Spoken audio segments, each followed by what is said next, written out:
Hello everyone, welcome to FireShark. In this video, we'll try to find out the buzz about 5G.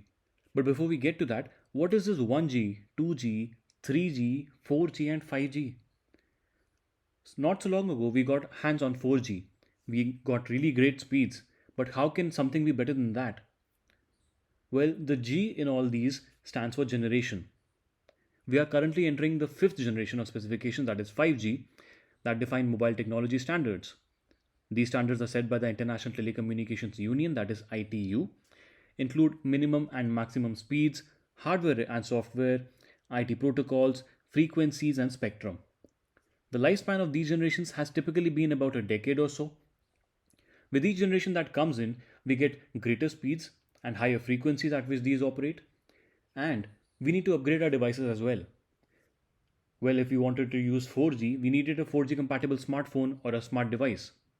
Similarly, now that 5G is coming in, we need to have devices that are capable of handling those frequencies and are operating at those bandwidths.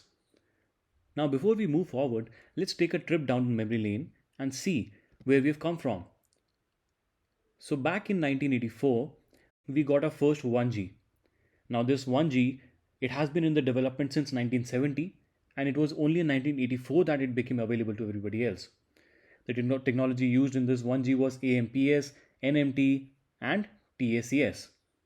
The frequency at which this generation was operating was 30 kHz, and the bandwidth, well, we got about 2 Kbps speeds. Then, subsequently, we went further, and in 1999, we got 2G. The technology used was GSM. The frequency was higher than last time, this was 1.8 GHz. And the bandwidth, well, we got about 14.4 all the way up to 64 Kbps. And at that time, that seemed like a lot of good speed. But then this was not good enough for us. As our technology was evolving, we needed more speed, we needed more bandwidth. So, moving forward, in 2002, we got our 3G connection.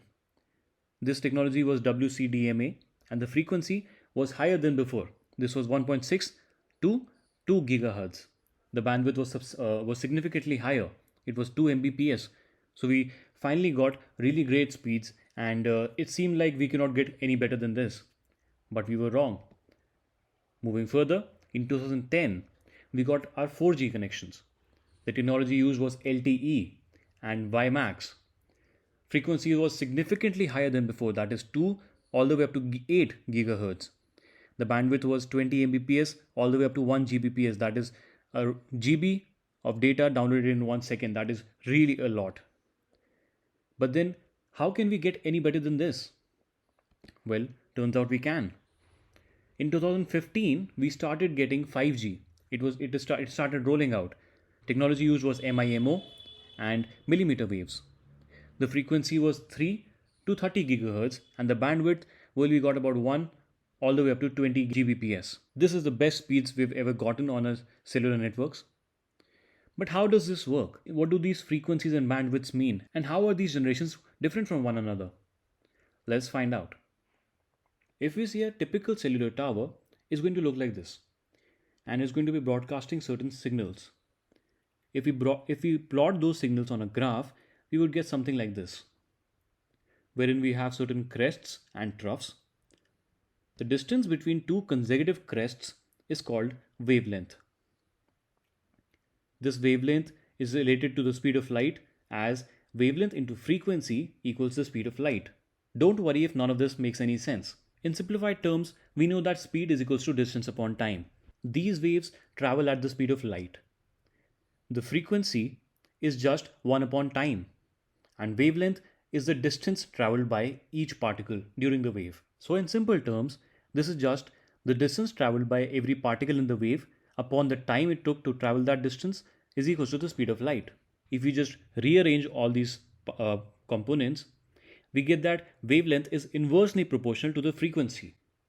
Well, if we increase the frequency, the wavelength will be significantly shorter.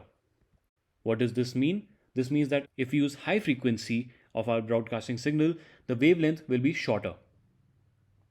What does this translate into? Well, a longer wavelength means that a signal can travel a larger distance. Inversely, a smaller wavelength means that the distance traveled by the signal is very less. And that's why when we had 2G, which was operating at lower frequencies, that means at higher wavelengths, we needed fewer towers to be able to provide net connectivity. But as we progressed towards 3G, we needed more towers because the wavelength was significantly reduced and we had to erect more towers to be able to cover that area. Then, with the coming of 4G, the wavelength was further reduced and we needed a lot more towers. What does this mean?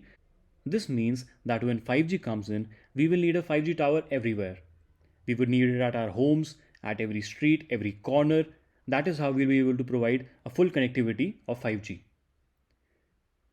With such high frequencies, 5G will be able to operate at much higher speeds, that is up to 20 Gbps, and with very low latency. This means that all our Internet of Things devices, cars, TVs, smart speakers, everything will be connected to the network in almost real time. This also makes possible robotic surgeries, wherein doctors are able to perform surgeries remotely using 5G connectivity with absolutely no latency, and having self driving cars that are able to communicate with each other in real time to be able to move towards a fully automated future. Some benefits of 5G will include it will help in providing seamless coverage, that is, high data rate, low latency, and highly reliable communications. It will increase energy efficiency, spectrum efficiency, and network efficiency. It will help in connecting billions of Internet of Things devices while providing higher quality video services with mobility at high speeds.